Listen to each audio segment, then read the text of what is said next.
Alright, so today we're doing front shocks on a Seat Leon Cupra 290. This is my personal car, so we're going to do the front shocks. Shouldn't be too difficult of a job, but these do come with the shocks that kind of like slot into the hub. So hopefully that won't be too difficult to get out or put back in. But yeah, we'll give it a try, see how it goes, and yeah, let me show you the steps on how to get started. So first of all, want to get the car on a jack it up a little bit, start loosening up the bolts with the breaker bar or your impacts, and then jack it up a little bit more so the car's off the ground. You're going to want to use a jack stand just next to the jack or anywhere that's got like a solid bit of metal that can hold the car up. And then yeah, pretty much 17mm socket, whiz all of the bolts off, take the wheel off, put it on the side, put it under the car for extra safety, and then I'll show you what to do next.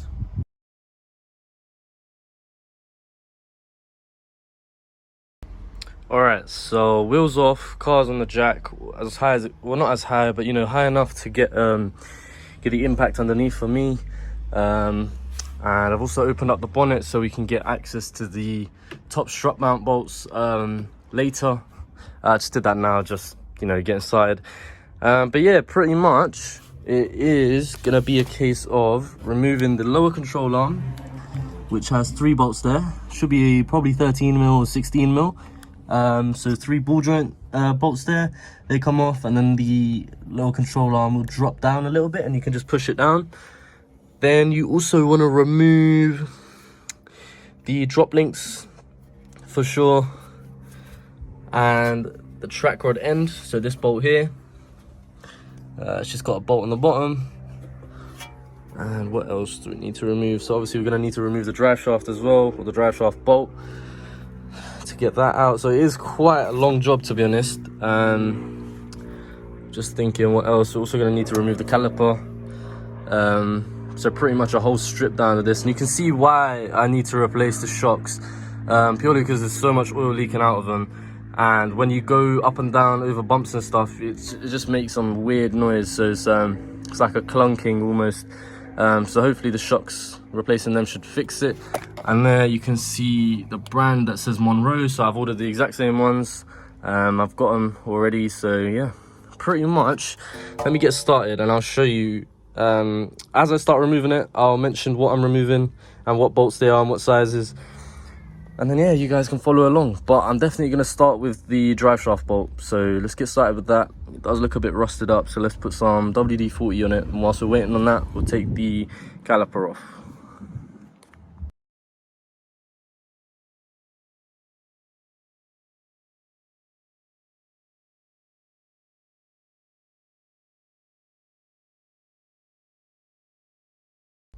Alright, so I thought I'd stop and show you guys what I've done so far, which is actually quite a bit. As you can see, that's all the bolts that I've removed so far. I snapped a couple bits, typical Halford stuff. But yeah, basically, so I started with the drive shaft bolt, WD-40'd that, and it was a 24mm, like 12-point socket. That's just there. And then the next step was to actually remove this next, just because I thought it would be easier to have it removed whilst it's on the car, which is this bolt here. So it's got a backing bolt of an 18mm, and the front of it is this right here, which was a H1/2 chrome socket. It's a 12-point as well. And then after that, I moved on to the caliper. Actually removed the caliper, it's just resting down there. Then removed the drop link bolt, which was an 18mm as well, just the top one, because obviously we don't need to remove the bottom one yet. To remove the drop link, actually I had to jack up the actual car itself to make sure obviously the drop link obviously is sat like this, so to level it out and easily pull it back through. Also removed the 10mm here, unplugged, you won't be able to see it, but there's a connector here, you just unplug that. And basically just get all of the brake lines out of the way down there. You can see there's another connector here that plugs into there, remove that one as well. Basically just have a bare shell on the strut tower itself, because when we remove it, we don't want anything hanging on it. And pretty much I don't think there's a lot left to do, because I've just removed 3 16mm bolts on the bottom for the lower control arm. I could show you. You see there. And also be careful where you jack it from the bottom. If you do what I did for the drop link, just put it in between or on top of the ball joint and it should be fine. So basically what's gonna happen next is this lower control arm is gonna push, I'm gonna push it down and out of the way, and then I'll pull the whole tower itself forward. Then after that, basically we're gonna pull the drive shaft back a little bit to get it out of the slot. And then after that, last step will be to remove the top strut mounts, the bolts. I think there should just be like 13mm bolts, 3 of them on the top, and the whole strut tower will come out. And then we'll start by compressing, getting the spring out, knocking the old shock off, you know, pretty much simple stuff like that. So we'll keep going, and yeah, I'll keep recording what I'm doing.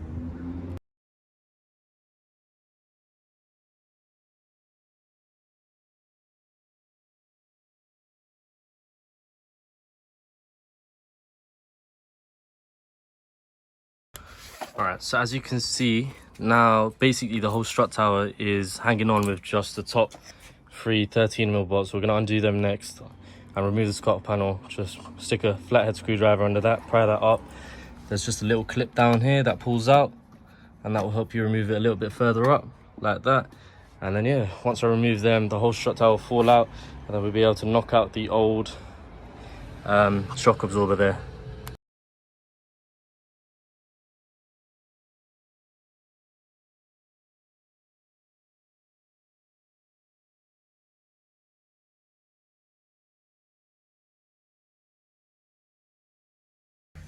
Alright, so this is the current progress. So I'll just run through everything again. So there's 3 bolts on the bottom, 16mm. There's 1 bolt on here, 18mm. There's the drive shaft bolt that you need to remove. Then there's the drop link you need to remove with an 18mm as well. And then there's a 10mm bolt that holds these connectors in. And then you also need 13mm with an 18mm holding the back for the caliper. And that is literally all of the bolts and screws you're going to need to undo for in here. And then the last ones are up here just under the scuttle panel. So if I lift that, you can get a spanner in there, loosen all 13mm bolts. There's 3 of them.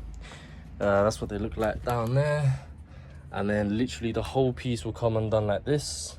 So this piece would obviously still be slotted in there, but as I said, we've already undone that bolt there before. So you just grab a hammer and pretty much whack away in there, and the whole thing will just fall out. And yeah, we can move on to the next step, which is getting some what's it called, spring compressors, and compressing the spring down, removing this top mount bolt here. So we're probably going to need a socket with the Torx as well to remove that. And then once the top mount is off, the spring will come off, and then we can put the spring on the new shock. And that's basically, then after that we just put everything back together the way it was. And yeah, so I'll keep recording and showing you the progress.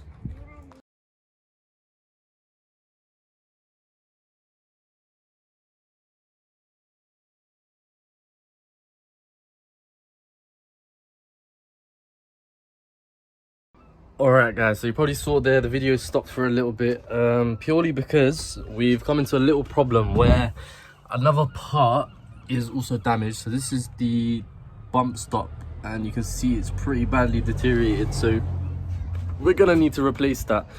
But I went to TPS and they've said it's not available till tomorrow morning. So what I'm gonna do is literally just put a stop to everything now and continue in the morning. I'm just gonna pack everything away, and then hopefully this way that the video can still keep running as it is. I will just basically pick up from where we left off today tomorrow in the morning. But yeah, it's a shame that we couldn't get it finished today, because obviously like we've already started and everything's out, like all the tools and everything are literally sat right here. So yeah, but the car's literally just gonna stay like that for now.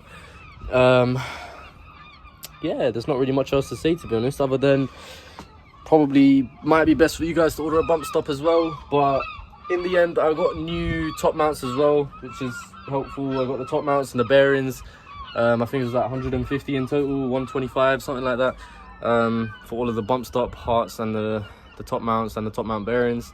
I'm doing them just because basically I don't really want to take any of this sort of like level of suspension parts off again, just because it is literally so much work to get it out, just for like something as simple as top mounts, which I can just do now. So yeah, I'll do the top mounts as well. You guys might want to do the same. The spring looks fine, so I'll leave that as it is. And yeah, pretty much we're gonna continue in the morning, so I'll catch you then. All right, so we're back next day. We've got the bump stops, top mounts, and top mount bearings in today. I thought, you know what, might as well change them. That top bump, sorry, the stop, what is it called? The bump stop was completely deteriorated, so that needed to be changed either way. The top mounts might have been fine, but to be honest, it's a 2016 plate, so I'd rather just change it now than have to do it, you know, a year or two later, because I'm keeping the car for a while. So I'm gonna show you guys what to do in terms of putting the shock back together. But today, obviously, I thought, yesterday I would have shown you how to remove it using the contractors. But yeah, I'll just walk you through it again, and then yeah, we'll continue the video. All right, so you can see here, you basically just attach the contractors onto the spring, one on either side, zap it down with an impact until it's compressed enough to take off. Then you undo the top mount bolt, which is just like a hex nut. I think it's a number 6 size hex nut, and then also just a bolt. You're gonna need some angle spanners like this. So that was a 22 mil that undid it. And then yeah, everything will pop out, and pretty much you just got to move everything over from the old shock onto the new one, including this little rubber piece at the bottom. And then obviously you've got the new top mount bearing there, and new top mount to go on there. So put that together and then screw it back up, and put the bump stop in the middle as well. So I'll actually show you what this is, what the old one looks like, completely gone and shot. That's probably happened just because the shock was messed up anyway, so it's probably just put all the wear onto this. The other side might not look like that, but to be honest, comes, you know, you got to replace both. So yeah, there's a new part, and yeah, I'll put it back together and show you what's next.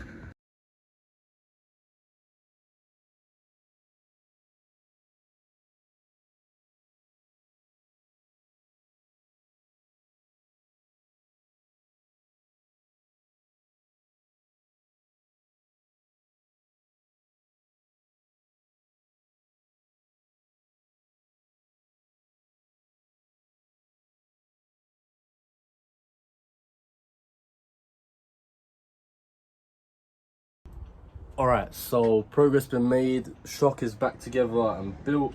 So it goes in the order of the bottom. So it goes in order of like this bottom rubber bit, then the spring, then you want to put the rubber bump stop on, then you want to put the rubber, you know, this cover piece, and slot it into the bearing. Then the bearing goes onto the top mount. And when we do mount it, one thing you need to be careful of is, if you look on top of the top mount, there's 2 arrows pointing outside. So when you mount it, you need to mount it facing like that. So basically the arrows will be pointing one left, one right, so the front of the car and to the back of the car. And that's pretty much it. So let me start mounting it back up. And there's 2 arrows I'm talking about. So it's going to get mounted exactly like this onto the car. And also you want to start with the top 3 bolts after you've slotted it into the bottom hub. If you haven't slotted it into the bottom hub, which is a mistake I've made before, you will just have to undo the top bolts again and then whack it back into the hub again, which isn't obviously fun. So start by putting it onto the hub. It's going to get heavy, so you might want somebody else to come and hold it up for you whilst you know, you're screwing it in or whatever. But yeah, that's the plan pretty much. Slot into the hub next thing, then yeah, top 3 bolts, and pretty much start piecing everything back together. We're looking good.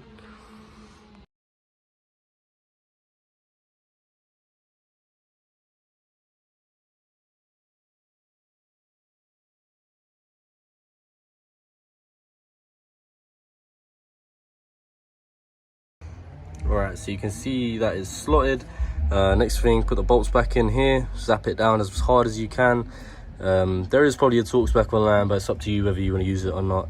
Yeah, so zap that bolt back in and keep going.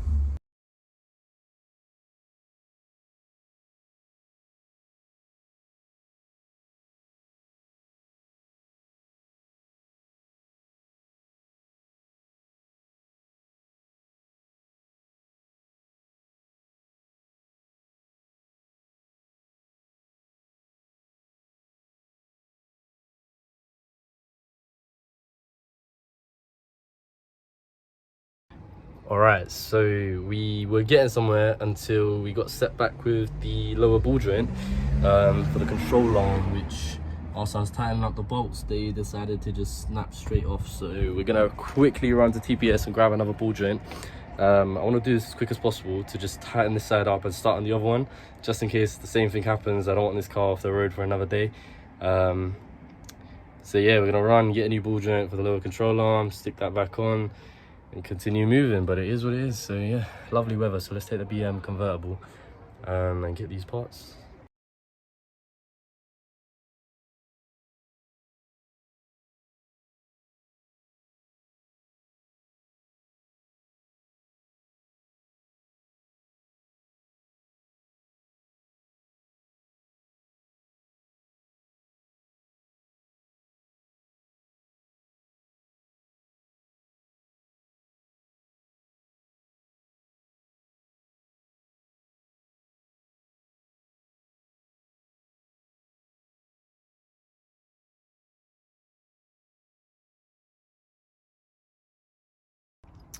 All right, so new ball joint has been fitted. It was just on one 18mm